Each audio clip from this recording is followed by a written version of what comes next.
안녕하세요, 김남도입니다.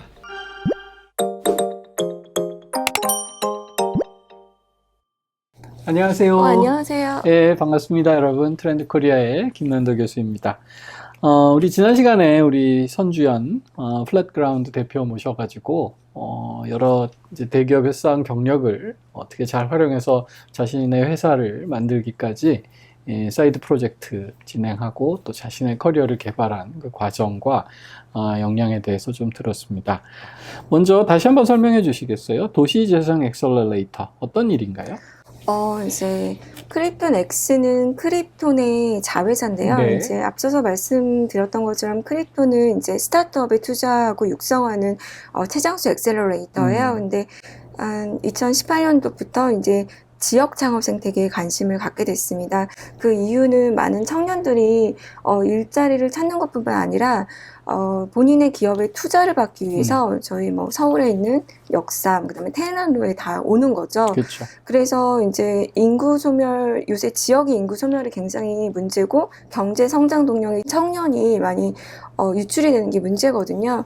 그래서 저희 쪽에서는 지역이 살려면 일자리가 있어야 된다. 그러면 그 지역의 스타트업들은 우리가 직접 가서 투자를 하고 육성을 하겠다라고 해서 도시재생 엑셀러레이터 크립톤 X가 만들어지게 되었습니다. 그렇군요. 특별히 뭐 하시는 본인이 창업한 회사도 있는데 여기 파트너로 참여하시게 된 개인적인 계기 같은 게 있으신가요? 네. 이제 지역이다 보니까 서울에는 많은 좋은 공간들이 있지만 지역에는 사실 그렇지가 않거든요.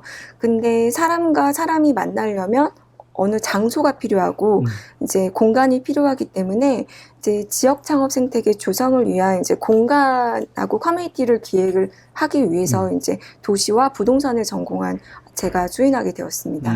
그렇군요. 사실 지방과 그 도시, 특히 지방의 소멸 문제는 우리 뭐 국가적인 지금 과제라고 할 수 있습니다. 어떻게 하면 지방을 조금 더 살기 좋은 곳으로 만들 수 있을까요? 네. 그러니까 사실 살기 좋은 도시가 되기 위해서는 이제 저희가 흔히 직주락이 되어야 된다고 얘기를 하고 직주락. 있거든요. 그래서 일이 있어야 되고 또 이제 살 수 있는 이제 주거. 좋은 주거가 있어야 되고 그다음에 즐길 수 있는 문화가 이제 함께 있어야 되거든요.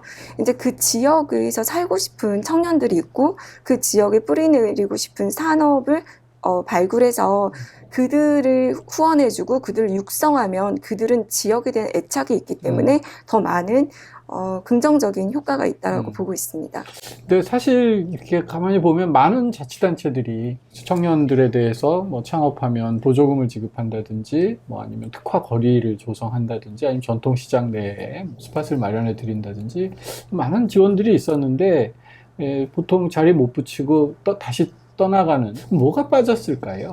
저는 전문가 육성이 빠졌다고 생각합니다. 육성. 네. 그러니까 사실 이제 많은 창업가를 하지만 저희 엑셀러레이터처럼 창업가를 기업가로 만들어야 되거든요. 그래서 저희 쪽에선 스케일업이라고 얘기를 하고 있거든요.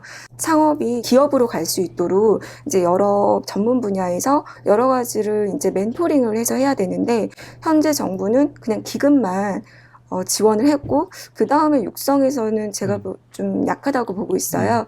그래서 이런 크립톤처럼 전문 엑셀러레이터들이 직접 지역 창업 생태계에도 가서 그 창업한 기업들이 그 지역에 계속 지속 가능하게 뿌리를 내릴 수 있도록 하는 게 중요하다고 생각합니다. 네, 그렇군요.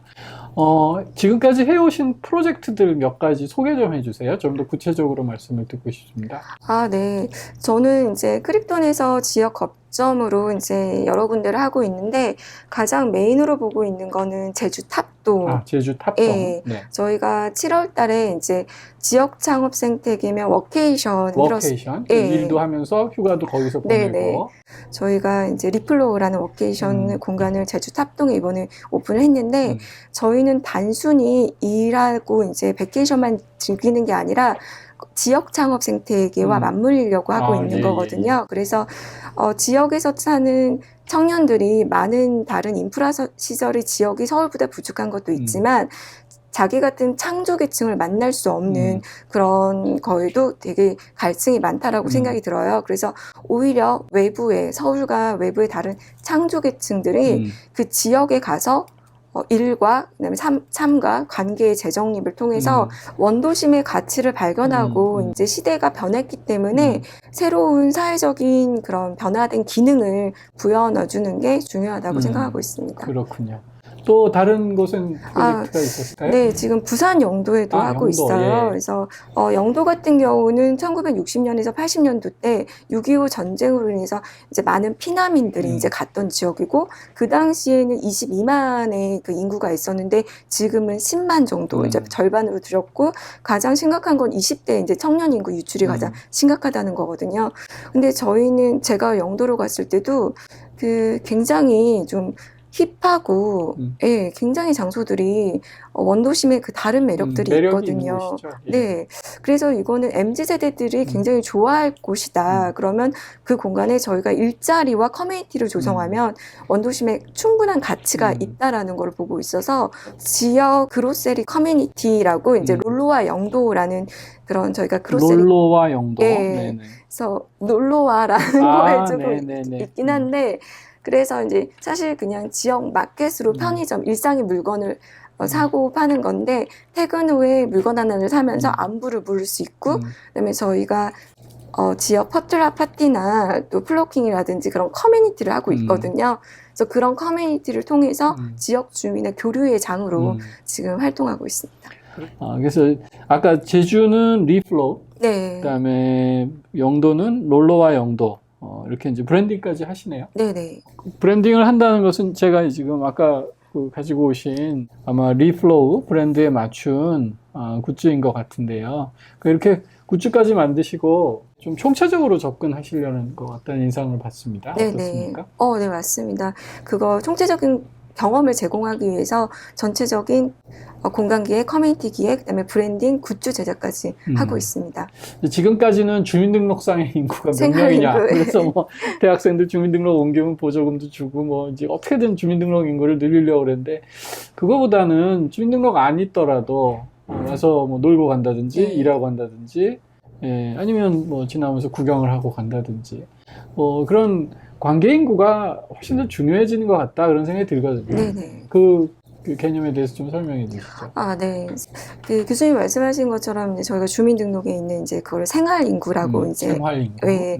근데 이제 몇 년 전부터 이제 지방 소멸이나 이런 것 때문에 이제 학회에서도 얘기되고 있는 게 관계인구거든요. 그래서 관계인구라는 건 제가 주민등록인 그 지역에 되어 있지 않지만 제가 그 지역을 자주 가서 소비를 발생하면 그 지역의 경제에 이바지하게 되잖아요. 아니면 가지 않더라도 제가 거기에 특산물을 주기적으로 이제 산다든지 그 지역 사람들하고 관계를 맺는 이런 사람들을 관계인구라고 얘기를 하거든요. 관계인구가 또 중요한 건 이제 워케이션을 제주도에 하느냐고, 제가 사실 분당 정자역에서 한 딱 5일 있었어요. 네네. 그리고 20일을 제주도에 있었는데 자주 내려가다 보니까 지역 주민들하고 이웃이 되다 보니까 그 지역이 제가 옛날에 여행자의 그 관점으로 봤던 거랑 다르게 애정이 생기고 그 지역사회 문제에 제가 관심을 갖게 되더라고요. 또 도시재생 엑셀러레이터 쪽에서 저희가 많이 하는 건 혁신은 변방에서 일어난다는 얘기를 혁신은 많이. 변방에서 일어난다. 네. 멋진 말씀인데요. 그래서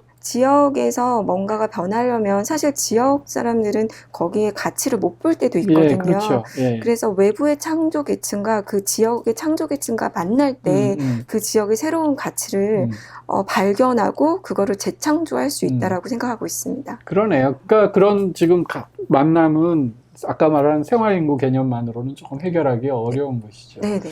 또 생각해보면 계속 교통은 발달하잖아요. 뭐 KTX도 계속 확충되고 GTX 뭐 이런 것도 놓고 공항도 많이 지방공항 생기고 이러다 보면 흔히 빨대 효과라고 네네. 오히려 지역 상권이 서울로 더 네네. 하는데, 관계인구 개념을 잘 해서 역으로 서울에서 또는 뭐 대도시에서 해당 지역으로 좀 많이 관계를 맺을 수 있으면 도심 재생 또는 도시 개발, 지역 개발에 하나의 빛이 되지 않을까, 그런 생각이 듭니다. 네네. 예, 그러면 앞으로 우리나라 지역 개발은 앞으로 어떤 식으로 진행되고 발전돼야 될 거라고 생각하시고, 그런 견해를 좀 개인적인 목표하고 관련시켜서 말씀 좀 주시죠. 네.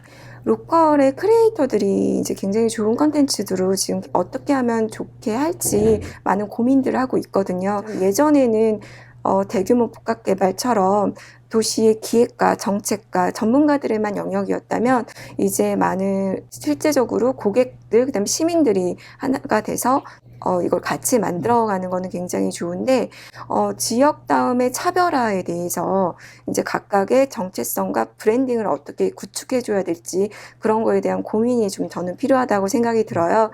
이제 이런 다양한 지역을 만든다는 건 고객들한테 살고 싶거나 여행을 가고 싶거나 경험하고 싶은 다양한 지역들을 제공하는 거거든요.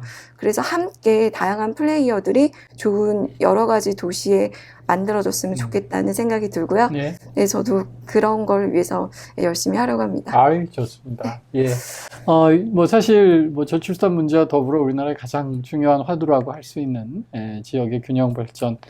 이게 사실 뭐 정부나 자치단체만의 힘으로 되는 것은 아니죠. 지금 말씀 주신 대로 지역의 크리에이터라든지 그걸 육성할 수 있는 자본, 그리고 크리에이터, 엑셀러레이터, 이런 모든 생태계가 조화를 이루었을 때 답이 보이지 않을까 싶습니다. 오늘 그 단초를 이렇게 우리 선주현 대표께서 보여주셨습니다. 오늘 저도 영감이 아주 많은 인터뷰였습니다. 네, 오늘 출연해 주셔서 감사합니다. 감사합니다. 네, 감사합니다.